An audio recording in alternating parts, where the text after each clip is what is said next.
Conversion therapy, which is trying to get LGBTQ plus people not to be gay anymore. You've heard of it, and today we're going to talk about two things. First, the big lie, the fraud, the scam, the false message of conversion therapy. And second, the dirty little secret they don't want you to know about that many people don't know about, but it's critical to understand. Conversion therapy is absolutely deadly, and it's time for the truth. Let's do this. Would it be okay if I were to tell you that I am afraid someday, so I call you up and you call me down? Would it be okay? Well, hello and welcome to the FreedHearts podcast. We are so glad you're here. Her name is Susan Cottrell, and she is beautiful and amazing and so kind. She loves me so well, and she loves other people so well. Well, thank you. I'll do it myself. And he is Rob. Never mind. Hey, I was on my way to it. You keep waiting for me to add more I was in things. the moment. Okay. I was absorbing in the moment. I'm sorry. Go ahead. And he is astounding in every possible way. Aww. And I call him Mr. Wonderful. Aww. And I always have. And he is Rob. Sounds like you weren't sure of my first and last name there for a minute. No, I was not sure how I was saying it, whether I was saying both or. Okay, you know who we are. We're so glad you're here. If you have any comments or questions, some things I want to talk about here first before we get going on talking about the big lie and the dirty secret of conversion therapy. A few things here. Email us at podcast@freedhearts.org. If you have any questions you would like us to talk about on the podcast, any comments, things like that, please just email us, and we will have an episode coming up soon where we visit the FreedHearts podcast inbox. So please do email us, podcast@freedhearts.org. Also, FreedHearts is a 501c3 nonprofit charitable organization. It's been a tough 18 months in terms of financing. We've had some drop off on that. If you think what we do has value, if you'd like to support us, if you have some money that you have not already given to help the real crisis situations out there, if you have some extra you want to give, please consider us. We would be extremely, extremely grateful. And you can do that at our website, freedhearts.org. You can just click on the donate. We would really be grateful. Thank you. A couple of other things as well. We have launching today, in fact, if you're listening to this on the day that it comes out, launching today is our newest beloved adventure, a 21-day Mama Bear Journey, our 21-day Mama Bear Journey. It's for moms out there. It doesn't matter if you're listening to this after the 15th, you can still start the course. You can still take it. So it's for moms, perfect for moms, or if you're not a mom, it's perfect for your mom. You could send it to them as a gift or send it to a friend. So that's something we're really excited about. We now have 3 major beloved adventures up there, and the newest one launched today. Yay, it's a Mama Bear Journey. Yeah, it is so exciting. Yeah. So powerful for moms. And also, Susan does a very limited number of select personal counseling for individuals and couples. If you're interested in that, there's a little place on that. You can reach out to us on the website. Or just email us at hello@freedhearts.org. And if you like the podcast, please review it and share it. If you don't like the podcast, don't review it. Please, those reviews mean a lot. And also say click like. Yeah, well, no, that's a different Never format. Never mind that. Yeah, we do have a FreedHearts on Facebook. We have a FreedHearts podcast page, and we'd like you to go and like that. But on Apple, Google, Spotify, wherever you get your fix of podcasts, write us a review and give us 5 stars. We would really appreciate it. It means a lot. Thank God you are the IT department. And share it with your friends. We are just thrilled. We're beyond 50,000 downloads of the podcast, and that's just amazing. We're so grateful that you give us these few minutes every week to share our hearts with you. It's really fun to share with you. Yeah. We really enjoy it.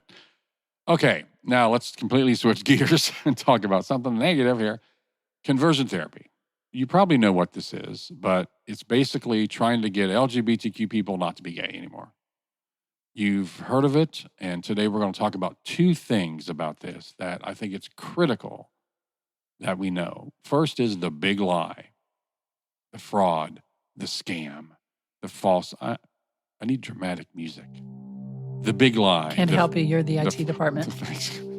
the fraud, the scam, the false message of conversion therapy. And it is fraud and it is a scam. Mm-hmm. And second, the dirty little secret that they don't want you to know about, that many people don't know about, but it's critical to understand.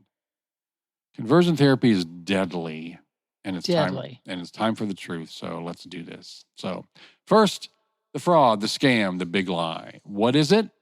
That it works. That's the fraud, the scam, the big lie. It works.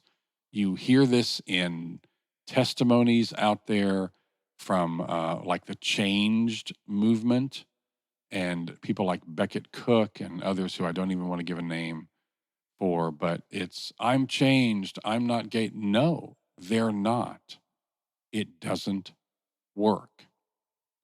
This is really forced straight living by people who are still gay, always are, and they admit that. They admit that they still have same-sex attraction. They admit that.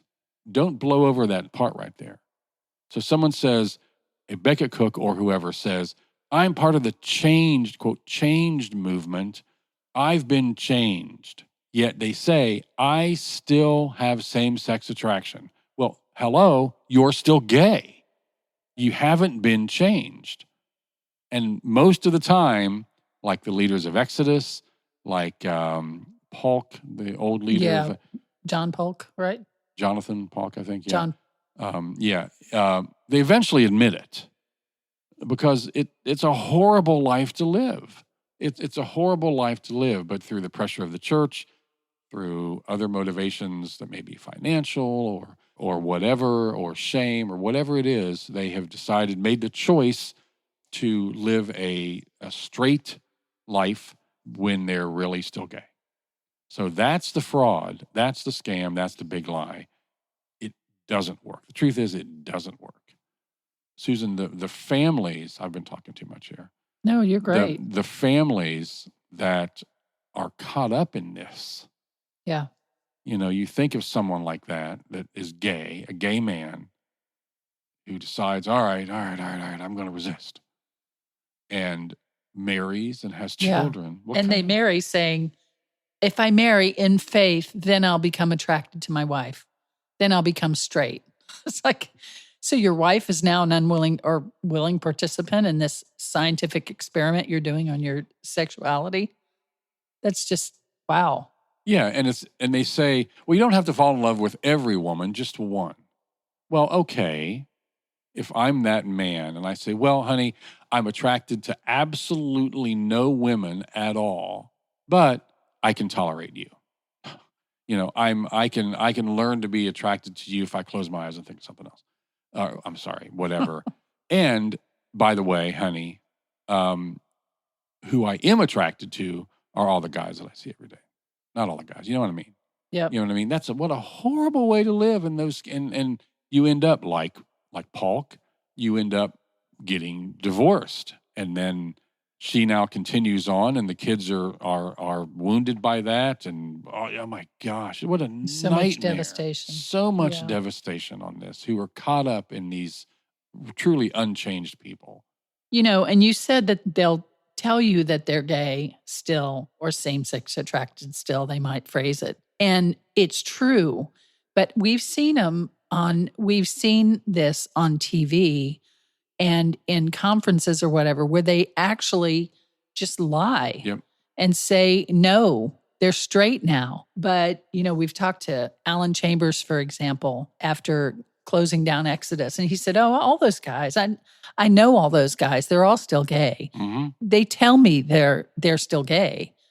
They're just choosing, this is the only time we should use lifestyle. They're choosing a straight lifestyle.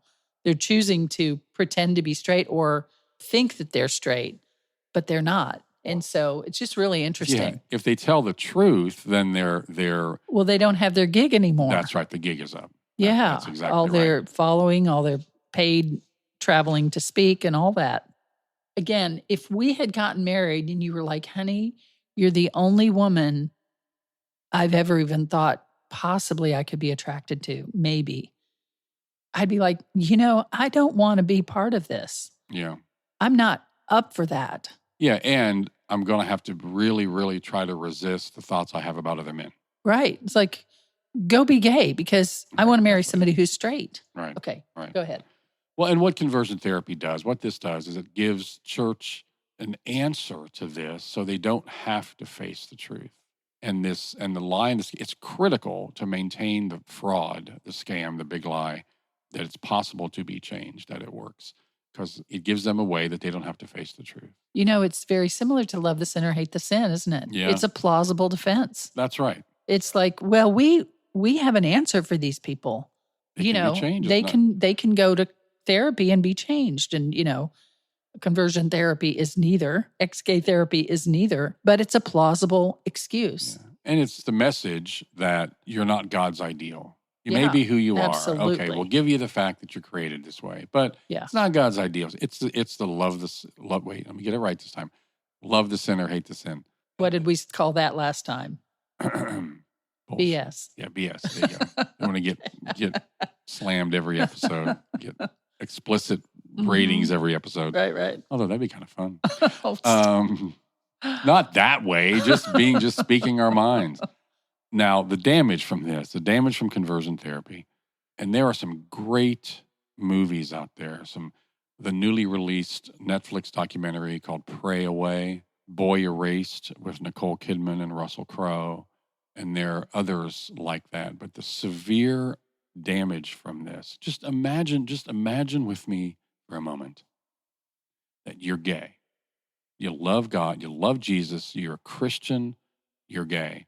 You go to someone that says, if you believe enough, if you love Jesus enough, the way to make God happy is to not be gay anymore. So pray it away. Watch straight porn. All these things we'll talk about in just a bit, these techniques. All these things to help you not be gay anymore. And you do it all. You go to every frickin' conference and concert, and you do every little thing and nothing happens. You devote years of your life to this. Years. And you're still the same because it's who you are. It's not change-worthy. It's not change-worthy. It's not changeable. Change possible. Yeah. And so what would happen to you? How would you... Depression, severe depression, self-harm, self-hatred, substance abuse, suicide, those things were rampant. And we talked a while back about teaching of contempt, and you then have teaching of contempt about yourself. Then you have internalized, ongoing narrative of teaching of contempt about yourself. That's the result. And the message is that matches God's contempt of you. Yes. Because it is who you are, and you know that. Yes. God knows that, and God's fine with it, by the way. So this damage is rampant. Yes. Through all of conversion therapy. Don't believe any message that tells you otherwise, because it's rampant through that. If parents have any inkling that this is like out on the edge, and what are they thinking here? Why would they send somebody to conversion therapy? Why would they send their kid to this kind of thing? Abject fear of what it will mean about them as parents, about their child, if their child remains gay. And so they'll grasp at any straws to get their child to not be gay anymore because it's unthinkable to them because of their internalized teaching of contempt, their fear and homophobia that's been internalized into them. And so it's just fear. And honestly, a fear, too, of what will my community say. Empowered fear. Yeah. What will my community say? What will happen to us in the church? What will my friends think? All those things as well. Yeah. And so the answer will come in allaying the fear, which is not easy to do. Yeah. Okay. So the big lie is what? It works. That's the fraud. That's the scam. That's the big lie. It works. The truth, it doesn't work. Okay. So the second thing we want to share with you is the dirty little secret. The dirty secret that is in conversion therapy that most people don't know this, but boy, you need to know. You need to know this. The dirty little secret is that conversion therapy still happens every day in every state. And I know we have international listeners, and in every country. All right? Every day. Chilling. Everywhere. Even in states with bans. Now, you know why that is? Because most of conversion therapy happens in religious programs that may be called troubled teen camps, youth ministries, youth groups, things like that, that are protected under that religious umbrella. And, you know, I see these bans, and we're going to talk about this here, but I see these bans on an increasingly regular basis. There's social media posts celebrating that another state has banned conversion therapy. And I'm not mocking that. Or about Facebook's decision to ban all conversion therapy ads on their platforms and on Instagram. This is great progress. This is progress. Yeah, especially the ban. I think that's great progress. But it's progress for a different reason that you think. It doesn't stop the vast, overwhelming, not just minor percentage or majority, but the overwhelming amount of conversion therapy. It doesn't stop that. These bans, I celebrate these bans because they're a large step and a critical journey to bring this horrible, harmful practice to light, helping make conversion therapy unacceptable. It raises the visibility of the issue, and it increases what I call the ick factor for parents. And I sometimes compare it to leeches. Like if you took your child to the doctor to fix something you thought they needed fixed, and the doctor said, well, you know what, we're going to use leeches. You would go, what? Gross. No way would I ever do that to my child. That's the goal here. One meaning that we share is the way you stop conversion therapy is convincing parents not to send their kids there in the first place. So these bans bring this issue to light and increases the conversation and help parents increase their ick factor that this is something they would never, ever, ever do to their child. But it's vitally important to remember that even in states with bans, overwhelming percentage of conversion therapy still happens. Every state, every country, every day. And the reason why we said under religious programs, why? Because every single ban has a religious exemption. You know, and one of the things that I would ask myself if I'm a parent looking at this, you know, just as with, let's just say, as with leeches, that you say, does it work? And would I want to go through this? Does it work? And would I want to go through this? But if you're in abject fear, then you're not looking creatively or critically. And so you have to pull back from the fear long enough to say, does this work? Absolutely not. In no way. And would I want to go through this? By and large, that's a no. And people who are so afraid of being gay because of the response they know is out there and that they're getting, may go in willingly and do, but as it continues and they realize it doesn't work, I mean, at the end, they say, I wish I hadn't gone through that. Mm-hmm. I wish I had not gone through that. And many are forced. And so if they don't want to go through it, or in the end, they say they wish they hadn't, then that's not treating someone the way we'd want to be treated. And parents would not want to go through conversion therapy. Yeah. No way. Those Yeah. are two reasons to say, nope, I'm not going to force my child to do this. Yeah, that's really good. And this is done under the Christian or other religious umbrella. But what kind of God would say, in order for your child to be okay with me, Yes.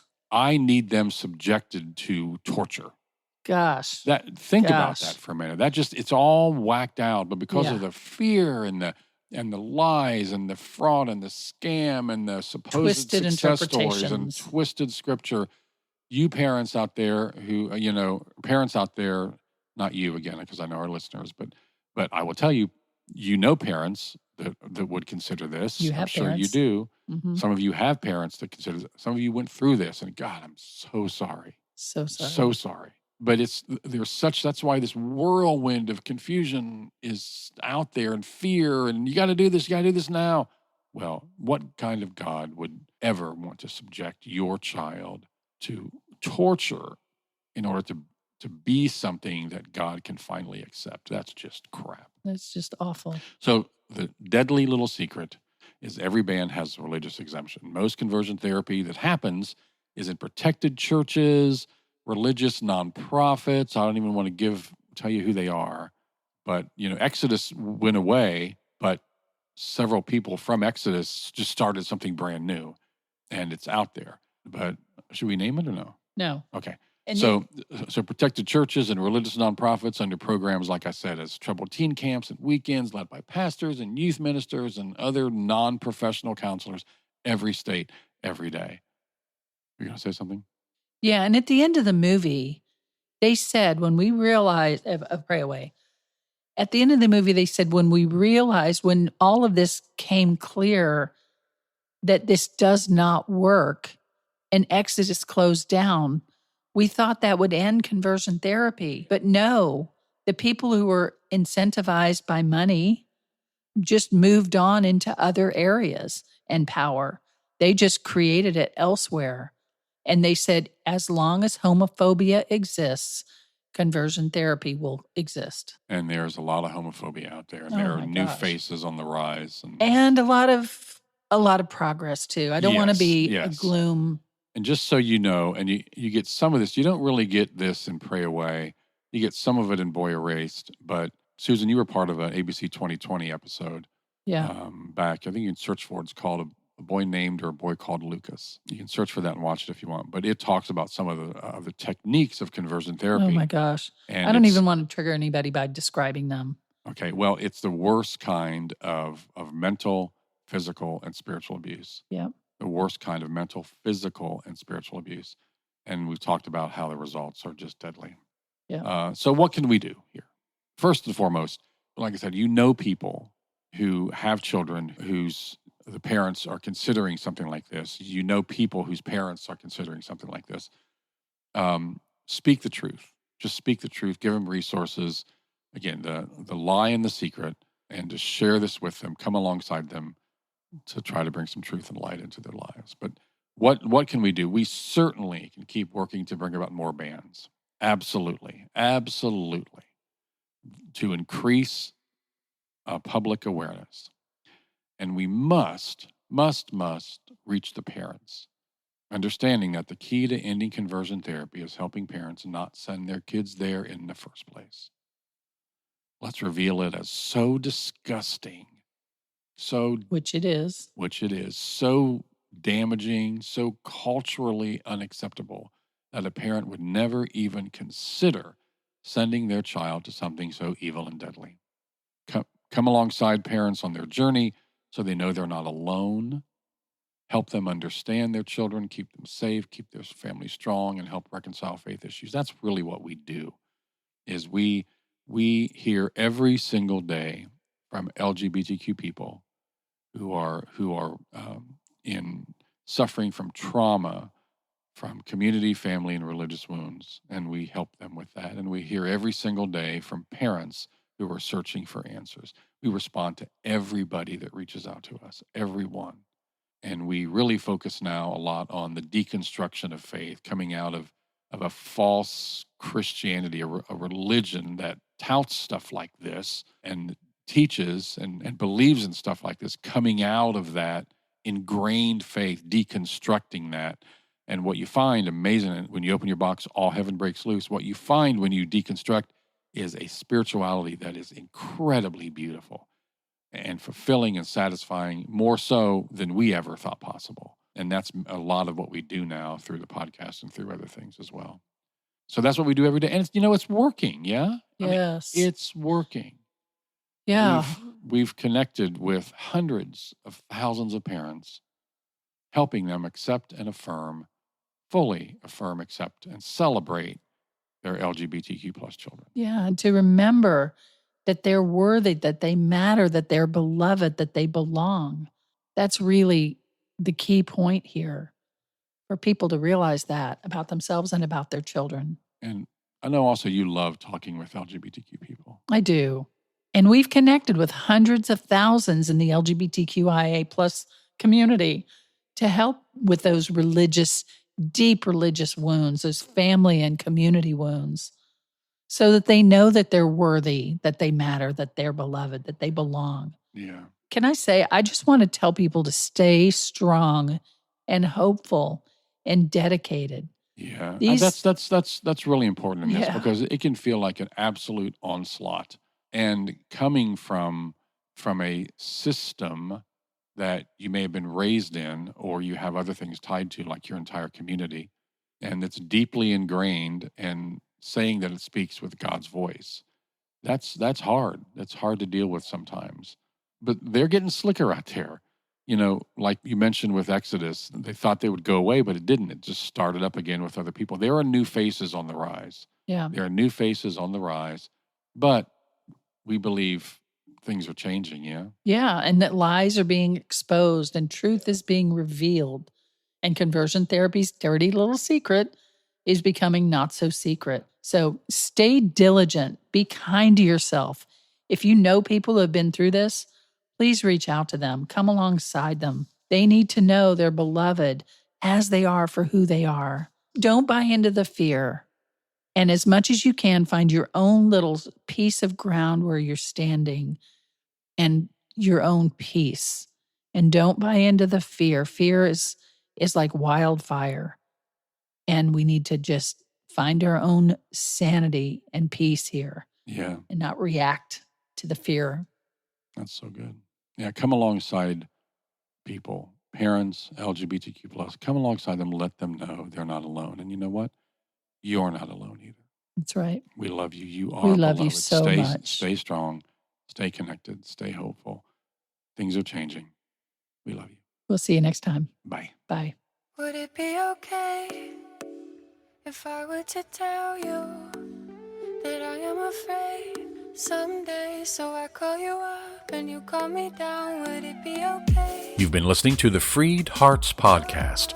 We have extensive resources and vibrant community for you at www.freedhearts.org. Just come say hello. And if you have questions or issues or comments about the podcast, things you'd like us to talk about, reach out to us at podcast@freedhearts.org. The music is provided by Hannah Cottrell, our daughter, the Grammy-nominated Saint Sinner, and you can find out more about her at heysaintsinner.com. Please share this, subscribe, and follow on your favorite platform, and thanks for listening.